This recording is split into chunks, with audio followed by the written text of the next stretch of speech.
गर्नु गर्यौ सुन्तली साउनी बनेर कस गरी थाहा पाको भैरे भनेर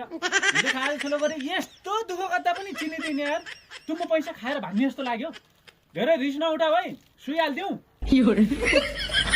अरु कुरा केही पनि थाहा छैन मलाई खुरुको रुपियाँ ल्याऊ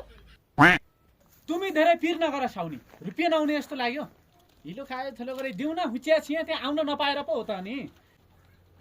यति मात्रै रुपियाँ त कन्फर्म होला नि त साउनी हेत्तेरी पैसा नहुने डाक्टर हो म मेरो बाबा 10 रुपियाँ छ त ल यो समाज तपाईलाई के थाहा भित्र 20,000 पनि हुन सक्छ तर 1 रुपियाँ पनि छैन साउनी यो 3 लाख पर्ने बाइकको बिल बुक हो जो लिएर जाऊ म त्यही आउँछु आज मेरो लागि तिमी साउनी भएनौ कि ट्राफिक भ्याउँदै जाऊ यसै ल्याऊ अक्को रुपियाँ 10 रुपियाँ ल्याऊ घाटा लाग्छ जाऊ म पछि आएँ त्यहाँ